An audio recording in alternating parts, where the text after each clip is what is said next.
Sketch up দিয়ে কিভাবে এত সুন্দর একটি মিরর তৈরি করলাম চলেন দেখি। দেখেন মিররটা কিন্তু খুবই প্রিমিয়াম মানের একটি মিরর তৈরি হয়েছে।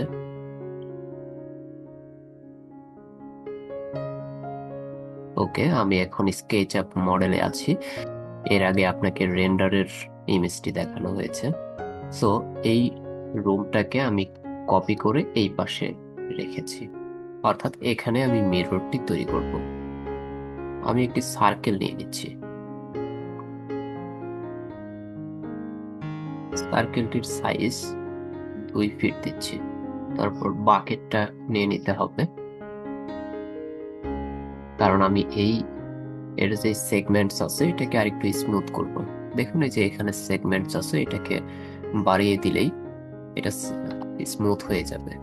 আমি 80 করে দিলাম। এখন এই যে পুশ পুল করতে হবে। সো এটাকে আমি থিকনেসটা দিব 0.25। এন্টার। এটাতে 3বার ক্লিক করতে হবে, right button click, Mac group. তারপর আবার বাকেট থেকে গ্লাস এন্ড মিরর, দেখেন এটাতে আসতে হবে। আসার পরে এই যে মিরর 01, এটাকে এখানে অ্যাপ্লাই করে দিতে হবে। মিররটা অ্যাপ্লাই হয়ে গেলে আমরা এখন এটাকে একটু চেক দিব যে মিরর হয়েছে কিনা।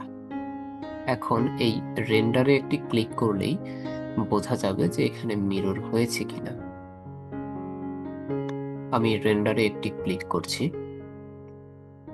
দেখেন এটা অলরেডি মিরর হয়ে গিয়েছে। এই যে দেখতে পাচ্ছেন এটা অলরেডি মিরর হয়ে গিয়েছে। এই যে এখন পরিষ্কার দেখা যাচ্ছে। তো এখানে আসবো, এসে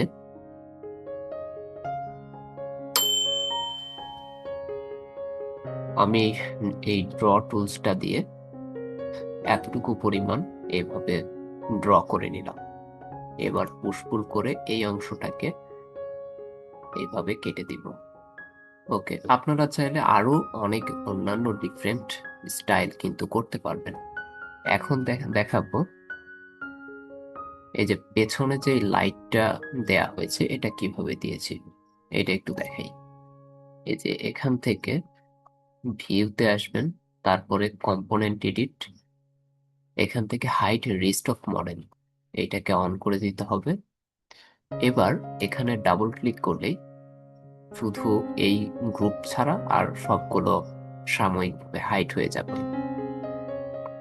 এই পেছনের যে অংশটা আছে এখানে 2বার ক্লিক করতে হবে, রাইট বাটন ক্লিক, 2বার ক্লিক করে কিবোর্ড থেকে কন্ট্রোল সি দিয়ে কপি করবেন। কপি করে গ্রুপের বাহিরে একটি ক্লিক করতে হবে, এডিটে আসবেন, পাস্ট ইন প্লেস এখানে একটি ক্লিক করবেন। তাহলে দেখবেন এর পেছনে সেম মডেলটা কপি হয়ে বসে যাবে। সো উপরের অংশটা আমি হাইড করে নিই। ওকে, উপরের অংশটা হাইড করে নিয়েছি।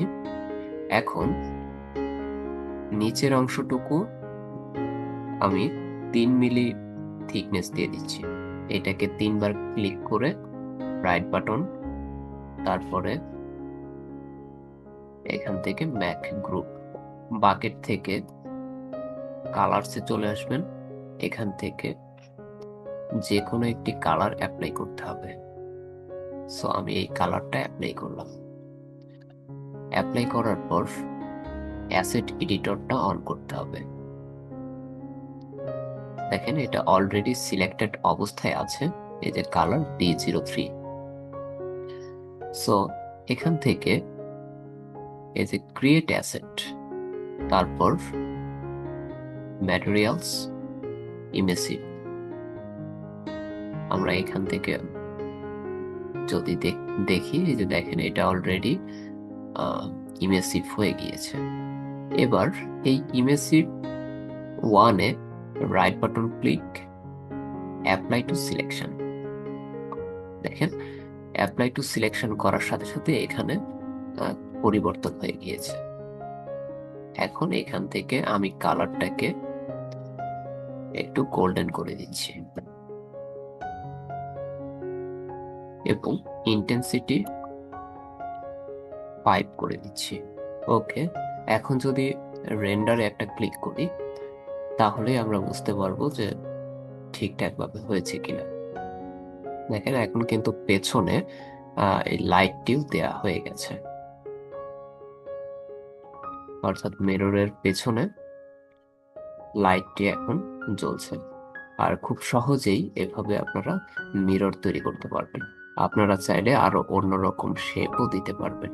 ওকে, আশা করি কিভাবে মিরর করে এটি আপনারা এখন পারবেন।